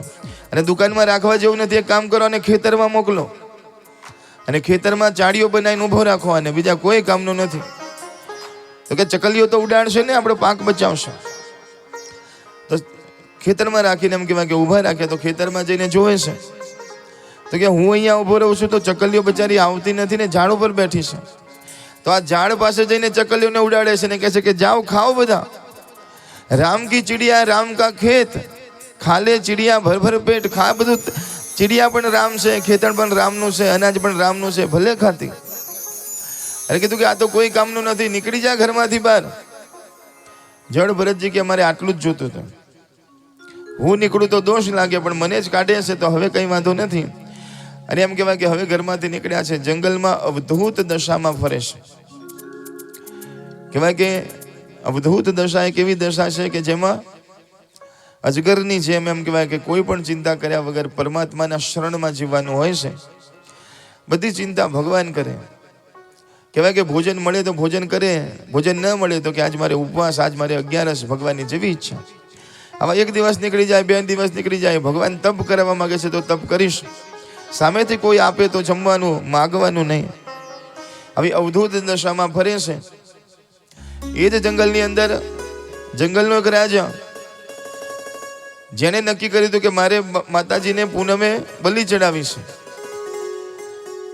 હવે એક માણસને નક્કી કર્યો, તૈયાર કર્યો, અને જ્યાં બલિ ચડાવવાની વાત હતી, સમય થયો, અને જે મહારાજ હતો એને એમ કહેવાય કે વિધિ કરતા હતા, એમાં જોયું તો એનો અંગૂઠો એક તૂટેલો હતો. અરે કે આનું તો અંગ ભંગ થયેલું છે, આ તો બલિમાં ના ચાલે માતાજીને. એને કાઢી મૂકે છે, તું જતો રહે, કે જંગલમાં જાઓ, કોકને પકડી લાવો. જળ ભરત નજરમાં આવ્યા કે આ બરોબર લાગે છે, કે ચલો તમને બોલાવે છે, કે ચલો. ઉભા થઈને ચાલ્યા, એને કોઈ ચિંતા નથી. અને જળ ભરતજી મહારાજ, નામ જ પડી ગયું જળ ભરત. જળ ભરતજી મહારાજને લઈ ગયા, સરસ મજાનું સ્નાન કરાયું, સ્નાન કરી લીધું, સરસ ભોજન આપ્યું તો ભોજન કરી લીધું. જળ ભરતજી કહે છે કે આ તો બહુ મજા આવે છે, હો, તમે રોજ લાવશો, મને રોજ ભોજન કરાવશો? એ પેલા કીધું કે રોજ નહીં, આ છેલ્લો દિવસ છે. કેમ શું થશે? એટલે કે અહીંયા તમારી બલિ ચડવાની છે, કઈ વાંધો નહીં, કે આમાં મસ્તક રાખો તમે. તો સામે ભદ્રકાળીની મૂર્તિ હતી. કીધું કે આમાં મસ્તક રાખો, ને જ્યાં મૂર્તિની સામે મસ્તક નમાવ્યું કે હે માં, હે જગતજનની જગદંબા, તારી આગળ મસ્તક નમાવું છું, ધ્યાન રાખજે. ખાલી આટલા શબ્દ બોલ્યા, ત્યાં તો મૂર્તિની અંદર સ્પંદન થવા લાગ્યા. મૂર્તિ આખી એમ કહેવાય કે ડોલવા લાગી. અને ખડક લઈને જ્યાં જળ ભરતજીને મારવા માટે જાય, તો માતાજીના અંદરથી એમ કહેવાય કે મૂર્તિ ફાટી અને ખુદ માતાજી પ્રગટ થાય છે અંદરથી. હાથમાંથી ખડક લઈ લે છે, ને જેટલા લોકો હતા જે બલિ ચડાવવા માટે આવ્યા હતા, બધાને માતાજી મારે છે કે મારે આ બલિ નથી જોતી, હું તો બલિદાન માંગુ છું. હું તમારી પાસે, તમારા જીવનમાં કોઈ દોષ હોય, તમારા જીવનમાં કોઈ વિકાર હોય, એ વસ્તુ માંગો છો, મારે કોઈ તમારી બલી જોતી નથી. કોઈ પોતાના દીકરાની બલી લે નહીં. કોણ કહે છે કે મારે બલી જોઈએ છે? અને જળ ભરતજીની રક્ષા કરે છે માં ખૂબ આશીર્વાદ આપે છે, બેટા ચિંતા કરશો ને, હું હંમેશા તમારી સાથે છું. જળ ભરતજી ત્યાંથી આગળ જાય છે. જંગલમાં એક જગ્યા પર બેઠા હતા અને રહુગણ રાજા એક વખતે ત્યાંથી નીકળે છે. રહુગણ પાલખીમાં બેઠેલા છે અને 4 કહારોએ આ પાલખીને ઉપાડી છે. પાલખી ચાલી રહી છે અને રહુગણ રાજા સત્સંગ કરવા જાય છે. સત્સંગ કરવા જાય છે, પાલખીમાં બેસીને જાય છે. એમાં 4 જે કહાર હતા એમાંથી એકની તબિયત બગડે છે. એટલે કીધું કે આ ચાલી શકતો નથી, કોઈ ચોથાની જરૂર છે. એમાં ઝાડ નીચે બેઠેલા જળ ભરતજીને જોયા તો કહે છે કે તમે આવી જાઓ, થોડી વાર આ પાલખી ઉપાડો, રાજાનો હુકમ છે. તો પાલખી પોતાના ખભા ઉપર લઈ લે છે અને ચાલવા લાગે છે. પણ જળ ભરતજીની ચાલ એ દુનિયા કરતા અલગ છે. એને જોયું, એ ચાલે છે તો નીચે જોઈને ચાલે છે કે કોઈ કીડી ના મરી જાય, કોઈ મકોડો ના મરી જાય, એટલે કૂદતા કૂદતા ચાલે છે. એટલે એ કૂદે છે એટલે પાલખી કૂદે છે ને પાલખી કૂદે છે તો અંદર બેઠેલો રાજા કૂદે છે, એનું માથું ભટકાય છે ઉપર. અરે કે કોણ છે આ, તમે આ શું કરો છો? અહીંયા વાગે છે મને. રાજા સાહેબ માફ કરજો, અમે નહીં, જે નવો આવ્યો છે ને એ. થોડી વાર થઈ એટલે ફરીથી એમ કહેવાય કે કૂદકો માર્યો, વાગ્યો. અરે કોણ છે? એટલે જયારે સરખી રીતે ચાલો, મને વાગ્યું અને પડદો ખોલીને જોયે છે. શું કરો છો બધા? રાજા સાહેબ અમે તો બરોબર ચાલીએ છીએ, પણ આ નવો આવ્યો છે ને એ કૂદકા મારે છે. અને જ્યાં રહુગણજીની જળ ભરતજીની સામે રહુગણે જોયું તો રૂષ્ટપુષ્ટ શરીર હતું. શરીરમાં શક્તિ લાગતી નથી, ખબર નથી પડતી કાન છે કે બેરો છે. આટલી વાર કહું છું, સમજાતું નથી. જીવતો છે કે મરેલો છે, સાંભળતો નથી મારા શબ્દ. મારો ક્રોધ જોયો નથી, હમણાં મારી નાખીશ. એક વાર કહું ને લોકો મારી વાતને કોઈ ખંડિત ન કરે ને આટલી વાર કહું છું, સાંભળતો નથી. એટલા બધા ક્રોધાયમાન થયા. પણ જળ ભરતજીએ વિચાર કરી લીધો કે આજ સુધી હું નથી બોલ્યો, કઈ વાંધો નહીં, પણ આજે બોલવાનો સમય છે.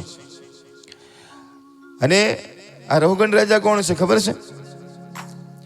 જ્યારે પેલા ભરતજી મહારાજ પેલા હરણના પ્રેમમાં હરણ કરીને હરણ બન્યા હતા, તો એ હરણનું શું થયું?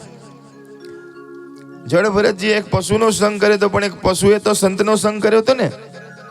માટે એ હરણ બીજા જન્મની અંદર આ રહુગણ રાજા બને છે. ખાલી એક સંતનો સંગ કરવાથી રહુગણ રાજા હરણમાંથી સીધા રાજા બન્યા. આ સત્સંગનું મહત્વ છે. વિચાર કરો કે રહુગણ રાજાએ હરણને મનમાં રાખ્યો, પણ હરણ જ્યારે મળતું હતું તો એને સંત દેખાતા હતા, એટલા માટે બીજા જન્મમાં રાજાનો કુંવર બને છે. હમણાં જ ગીતાજીની મેં તમને વાત કરી ને કે ભગવાન કૃષ્ણ કહે છે કે મારો ભક્ત મૃત્યુ પામે તો હું એને બીજા જન્મમાં કોઈ ભક્તના ઘેર અથવા ધનવાનના ઘેર, અરે ધનવાનના ઘેર ને રહુગણ રાજાને તો રાજા બનાવી દીધા. સીધા ઉદાહરણ છે. તો એ રહુગણ રાજાને આજે ભારું પાડે છે. કીધું કે હવે અત્યાર સુધી બોલ્યો નથી, પણ હવે બોલું. એટલે કીધું કે તું કોને કહેશે કે મારી નાખીશ? જીવતો છે કે મરેલો? હું તો જીવતોય નથી ને હું તો મરેલોય નથી. હું તો અમર આત્મા છું. અને મને કોઈ બાળી પણ શકતું નથી, મને કોઈ કાપી પણ શકતું નથી, કારણ કે હું શરીર નથી, હું તો આત્મા છું. હે રાજા, આ શરીરના ધર્મ છે જાડું હોવું, પાતળું હોવું, પણ હું તો જાડો પણ નથી, પાતળો પણ નથી. હું તો અમર આત્મા છું. અને તું એમ માને છે કે તું મારીશ? આ દુનિયામાં કોઈને મારી શકતું નથી. ઈશ્વરના હાથમાં બધાની ગતિ છે. એ જીવાડવા માગે તો જીવે છે માણસ, અને એ મારવા માગે તો આ દુનિયામાં કોઈ જીવી શકતું નથી. માટે બધું કરવા વાળો ભગવાન છે, ઈશ્વર છે. તું મને શું મારવાનો છે? અને સત્સંગ કરવા નીકળ્યો છે ને પાલખીમાં બેસીને નીકળ્યો છે ને આટલું અભિમાન લઈને નીકળ્યો છે. તું શું સત્સંગ કરવાનો હતો? શબ્દ સાંભળીને એમ થઈ જાય છે કે આ કોઈ સામાન્ય માણસ નથી. નીચે ઉતરે છે, પગે લાગે છે, કે કીધું કે મહારાજ માફ કરી દો, મારી ભૂલ થઈ. કોણ છો તમે? શું મારા ગુરુ કપિલજી મહારાજ આવ્યા છે? શું દત્ત દિગંબર ભગવાન તો મને આ ઉપદેશ આપવા માટે નથી આવે ને તમે કોણ છો? તો કહે છે કે હું જળ ભરત છું. ગયા જન્મની વાતો કરે છે કે તારો ને મારો સંબંધ શું છે. દીક્ષા આપે છે, શિક્ષા આપે છે, સુંદર મજાનો માર્ગ બતાવે છે, અને સુંદર મજાનો ઉપદેશ ભાગવત કથાની અંદર રહુગણ રાજાને જળ ભરતજી મહારાજે આપ્યો છે. કહેવાય કે ભૂગોળનું, ખગોળનું સુંદર મજાનું વર્ણન કર્યું છે. દ્વીપો, પર્વતો, સમુદ્રો, નદીઓ, જંબુદીપ, નવખંડ, 7 ઉપરના લોક, 7 નીચેના લોક, એનું જ્ઞાન જડ ભરતજી મહારાજે આપ્યું છે. અને આવી રીતે સુંદર મજાનું આ પંચમ સ્કંદ ભાગવત કથામાં વિરામ થાય છે. બોલો નારાયણ ભગવાન કી જય. આગળ 6થા સ્કંદની અંદર ભગવાનના નામ મહિમાનો સુંદર મજાનો ઉપદેશ આપવામાં આવે છે કે ભગવાનના નામનો શું મહિમા છે. તો કહે છે કે અજામિલ નામનો એક બ્રાહ્મણ કાન્યકુબ્જ દેશની અંદર રહેશે. નામ છે એનું અજામિલ. અને બહુ સરસ મજાનો બ્રાહ્મણ છે. જ્યારે યુવાન હતો ત્યારે બધાના ઘરમાં યજ્ઞ કરવા જતો હતો, પૂજા કરાવવા જતો હતો. કોઈના ઘેર સત્યનારાયણની કથા હોય તો અજામિલ કરાવવા માટે જતો હતો. સંતો કહે છે કે એક દિવસ યજ્ઞ કરવા માટે પિતાજીએ કીધું કે લાકડા લઈ આવો. અને લાકડા લેવા માટે ગયો તો જંગલની અંદર એક ગણિકા એક પુરુષની સાથે વાતચીત કરે છે, નૃત્ય કરે છે. ગણિકા એટલા બધા એમ કહેવાય કે હાર પહેરેલા છે, એટલી બધી આમ એવા સરસ કપડાં પહેરેલા છે. તો આ બ્રાહ્મણની દ્રષ્ટિ એની ઉપર પડે છે. અને એમ કહેવાય કે એનું ગીત સાંભળે છે, સંગીત સાંભળે છે, એ ફૂલોની સુગંધ એના સુધી પહોંચે છે. એનું મન, એની ઇન્દ્રિયો બધી જ એમ કહેવાય કે એના તરફ ખેંચાય છે, મન લાગી જાય છે. એક દિવસ, બીજા દિવસ, ત્રીજા દિવસે આ દ્રશ્ય જોવે છે. એને થઈ ગયું કે ગમે તે હોય, મારે આની સાથે વાત કરવી છે, આને મારા ઘરમાં લાવી છે. આ તો ગણિકા હતી. એટલે હિંમત કરીને ગણિકાના ઘેર પહોંચી ગયો. કીધું કે તું મારા જોડે વાત કરવાની શું વાત કરે છે? તું તારા ઘરની અંદરથી તારી પત્નીને કાઢી મૂક, હું તો તારા ઘરમાં આવીને બેસવા તૈયાર છું. ના હોય કે હા, બુદ્ધિ બગડી છે, વિચાર બગડ્યા એટલે બુદ્ધિ બગડી, ને બુદ્ધિ બગડી એટલે ક્રિયાઓ બગડવા લાગી છે. ઘરમાં માતા પિતાને કાઢી મૂક્યા છે, પોતાની પત્નીને ધક્કો મારીને કાઢી મૂકી છે. અને કહેવાય કે ગણિકાને પોતાના ઘરમાં લાવીને બેસાડી છે. ગણિકાથી એમ કહેવાય કે સમય જતા ગણિકાથી 10 પુત્રોનો જન્મ થાય છે. પણ ગણિકાને સાચવવા માટે એમ કહેવાય કે પૈસા જોવે, ધન જોવે, માટે હવે કોઈ કામ ધંધો નથી કરતો, પણ ચોરી કરે છે.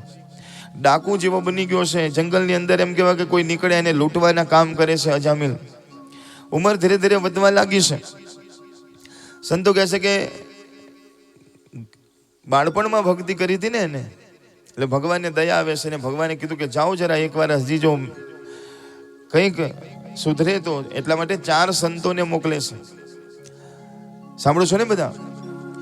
અજામિલના ગામમાં ઉતરે છે સંતો અને કહે છે કે બપોરનો જમવાનો સમય થયો છે, ભાઈ તમારા ગામમાં કોઈ સારું ઘર હોય તો અમને બતાવો. એટલે જે ચોરે બેઠા હતા એને કીધું કે ચાલો મજાક કરવાની મજા આવશે, સાધુઓને થોડા હેરાન કરીએ. એટલે કીધું કે ગામની બહાર, કારણ કે અજામિલને ગામ બહાર કાઢ્યો હતો, તો કે ગામની બહાર જો પેલો બંગલો દેખાય છે ને ત્યાં આગળ જશો ને તો ત્યાં સંતોનું બહુ સન્માન થાય છે. સંતો જે માગે આપે છે, દક્ષિણા સારી આપે છે, મારા ત્યાં જાઓ. સંતોને ત્યાં ગાડી મોકલે છે. સંતો ત્યાં જઈને કહે છે કે ભિક્ષાન દેહી મૈયા, ભિક્ષાન દેહી મૈયા. અંદરથી પેલી ગણિકા આવે છે. મહારાજ એટલે કે દેવી ભોજનનો સમય થયો છે ને ભોજન કરવા માટે આવ્યા છે. મહારાજ તમને આ બાજુ કોણે મોકલ્યા? મહારાજ જલ્દી તમે અહીંયાથી જતા રહો, મારો પતિ બહુ ખૂંખાર છે, હમણાં આવશે, તમને મારશે. મહારાજ તમે અહીંયાથી જતા રહો.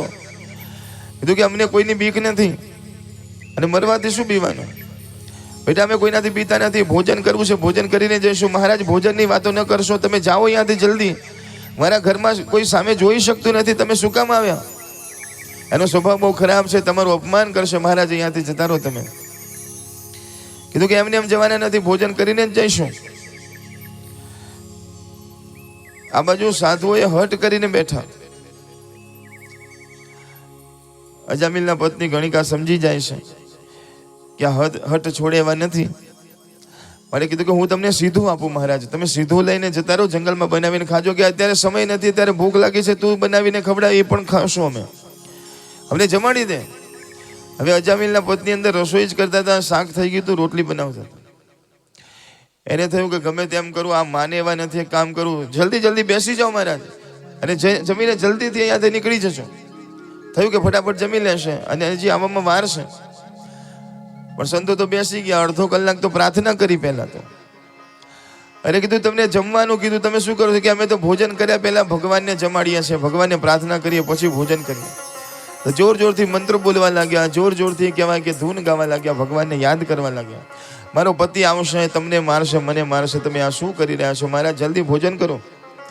એટલે કે અમુક વસ્તુમાં બહુ ઉતાવળ ના કરાય, અમુક વસ્તુ ધીરે ધીરે જ સારી. એક ભજનમાં ઉતાવળ ના કરાય, સાંભળો છો ને બધા. અને બીજું ભોજનમાં ઉતાવળ ના કરાય, એમાં શાંતિથી જ જમાય. મારા તમારી શાંતિ મારા માટે અશાંતિ કરશે. જલ્દી જમો. મારા જમતા જાય છે, વાતો કરતા જાય છે. એમાં એની પત્ની આવતી હતી જતી હતી, એટલે મહારાજે જોઈ લીધું કે આને કંઈક સારા દિવસો જાય છે. આ બધી વાતચીત ચાલતી હતી, મહારાજ જલ્દી કરો, મહારાજ જલ્દી કરો. એમાં અજામિલ આવી ગયો. અને અજામિલ બહાર એમ કહેવાય કે પાદુકા ને આ બધું જોયું. અને કોણ છે અંદર, નીકળો બહાર, કોણ છે અંદર કરતો કરતો આવ્યો ક્રોધાયમાન થઈ. અને જ્યાં સાધુને જમતા જોયા, ઉઠો ઉઠો, ઉભા થા, ઉભા થા, ક્યાંથી આવ્યા, કોને બોલાવ્યા, તને ના નથી પાડી કે કોઈને ઘરમાં નથી બોલાવવાના, શું કરે છે તું આ? હવે રહેવા દો, સંતો છે, માફ કરો, ભૂલ થઈ ગઈ, હવે જમી જ રહ્યા છે, હવે જતા રહેશે, તમે ક્રોધ શાંત કરો. જરા આ બાજુ આવો, અંદર આવો. સંતો છે, ભૂલ થઈ ગઈ, પહેલી વાર આવ્યા છે, હવે નહીં આવે, ના પાડી દઈશું, પણ હવે આવી ગયા છે તો જમવા દો. ક્રોધ થોડો શાંત થઈ ગયો. જલ્દી ઉતાવળ રાખો મહારાજ. હા હા કે શાંતિ રાખો. મહારાજ જમી રહ્યા, એટલે કે બસ હવે ઊભા થઈ જાઓ. એટલે કે સંતો જમ્યા પછી ઊભા ના થાય તો દક્ષિણા મળે પછી ઊભા થાય. સાંભળો છો ને બધા? આપો છો ને બધા? હા, એ નથી બોલતા. જો દક્ષિણા લીધા વગર ક્યાં સંતો ઊભા ના થાય. દક્ષિણા, અરે દક્ષિણા, આ તમારી જોડી છે ને, એ લઈ નથી લેતો, એ જ મારી દક્ષિણા છે.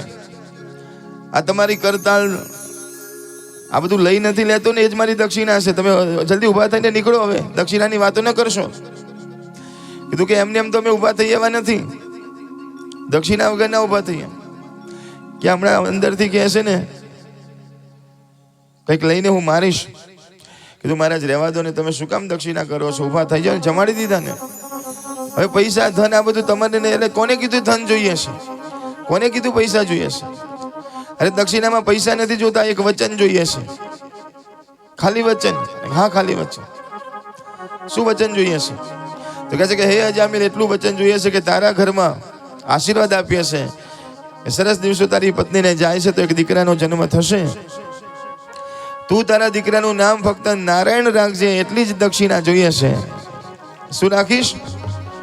શું રાખીશ? કે સંભળાતું નથી, જરા જોરથી બોલ. તો પેલો કહે છે નારાયણ નારાયણ નારાયણ નારાયણ નારાયણ નારાયણ, આખી માળા કરાવી દીધી. એ તો બસ નારાયણ નામ રાખજે. સંતો ત્યાંથી નીકળ્યા. થોડા સમયમાં દીકરાનો જન્મ થયો, પણ દીકરો તો એટલો વાલો, નારાયણ નારાયણ નારાયણ. ઘરમાં આવે તોય નારાયણ, જાય તોય નારાયણ. નારાયણ ક્યાં છે? નારાયણ માટે શું લાવું? નારાયણને સાથે લઈ જાઓ. આખો દિવસ નારાયણ નારાયણના જપ ચાલે છે. તબિયત બગડી છે, અને આમ કહેવાય કે કોમામાં જતો રહ્યો હોય ને એવું થયું એક દિવસ. સાંભળો છો ને બધા? કોમામાં જતો રહ્યો ને, એમાં યમના દૂતો આવ્યા અને કીધું કે આને હવે મહિનામાં લઈ જવાનું છે. બધાને એટલા હેરાન કર્યા છે, પરેશાન કર્યા છે, આને લઈ જવાનો છે. હવે પેલો સાંભળે છે કોમામાં, મર્યો નથી હજી, આને લઈ જવાનો છે. પેલો શબ્દ તો અંદરથી નીકળતો હતો, નારાયણ નારાયણ. એમાં આ યમના દૂતો ચર્ચા કરતા હતા, એમાં ભગવાનના દૂતો આવી ગયા. નહીં, તમારે લઈ નથી જવાનો, આને તો ભગવાનના લોકમાં લઈ જવાનો છે. કે શેના માટે? કે ભગવાનનું નામ લેશે. અરે કોને કીધું ભગવાનનું નામ લેશે? સાંભળજો, આ ભગવાનનું નામ નથી લેતો, આ તો એના દીકરાનું નામ લેશે. એના દીકરાનું નામ નારાયણ છે. એ તો કે તમે એવું માનો છો એના દીકરાનું, પણ ભગવાન ઉપર બેઠા બેઠા રાજી થાય છે કે મારું નામ લેશે, મારું નામ લેશે, મારું નામ લેશે. કારણ કે છેવટે નામ તો ભગવાનનું જ છે ને, ઉપરવાળો રાજી થાય છે. યમના દૂતોને ત્યાંથી કાઢે છે. અરે અચાનક જીવ આવી ગયો પાછો. એને થયું કે મારા માટે લેવા માટે યમના દૂતો આવ્યા હતા, પણ હું નારાયણ બોલતો હતો, એટલા માટે યમના દૂતો જતા રહ્યા અને ભગવાનના દૂતો મને લઈ જવાના હતા. હવે પ્રાણ પાછા આવી ગયા. મારા દીકરાનું નામ લીધું, અને જો મારી રક્ષા કરવા માટે દૂતો આવ્યા છે, તો હવે દીકરાનું નામ નથી લેવું, હવે તો નારાયણનું જ નામ લેવું છે. અને પછી જે 6 મહિના એને નારાયણની ભક્તિ કરી છે, 6 મહિના નારાયણની ભક્તિ કરી છે, કહેવાય કે ભગવાન લેવા માટે આવ્યા છે. અને એ દિવસે આખી દુનિયાને સરસ મજાનો ઉપદેશ આપ્યો કે ભાઈ પરાણે કે પ્રેમથી, પરાણે લેજો કે પ્રેમથી લેજો, ભગવાનનું નામ લેજો, એનાથી કલ્યાણ થશે. સાંભળો છો ને બધા? તુલસીદાસજી મહારાજે પણ કીધું કે ભાવથી લો કે કુભાવથી લો, આળસથી લો કે પરાણે લો, પણ ભગવાનનું નામ લો, બગાસું ખાતાય લો. ભાઈ વસુભાઈ અનખ આલસ હું, નામ જપત મંગલ દિશી દશ. ભગવાનનું નામ લેવાથી દશે દિશાઓમાં તમારું શુભ થશે. માટે ભાઈ કુભાઈ અનખ આલસ હું, ભગવાનનું નામ લેજો. ભગવાનનું નામ લેતા કલ્યાણ થશે. અને જીવનમાં કોઈનાથી ડરવાનું જરૂર નથી. કારણ હે તમે નામ નારાયણનું કે લેતા ડરશો નહીં. તમે નામ નારાયણ કે લેતા ડરશો નહીં. હા તમે નામ નારાયણનું કે લેતા ડરશો નહીં. તમે નામ નારાયણનું કે લેતા ડરશો નહીં. હે તમે ડરતા હો તો રે ભજનમાં ભળશો નહીં. તમે ડરતા હો તો રે ભજનમાં ડરશો નહીં. તમે ડરતા હો તો રે ભજનમાં ભળશો નહીં. તમે ડરતા હો તો રે હાલો ભજનમાં ડરશો નહીં. આ તમે નામ નારાયણનું કે લેતા ડરશો નહીં. તમે નામ નારાયણનું ડરશો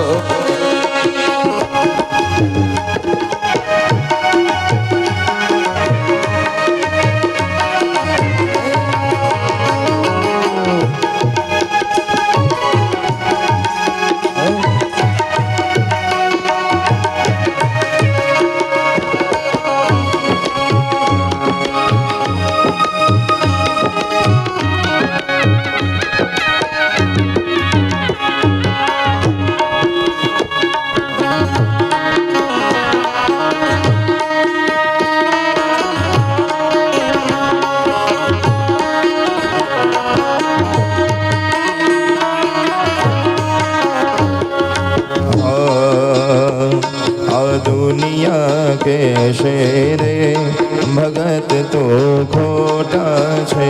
આ દુનિયા કહેશે રે ભગત તો ખોટા છે. આ દુનિયા કહેશે રે ભગત તો ખોટા છે. આ દુનિયા કહેશે રે ભગત તો ખોટા છે.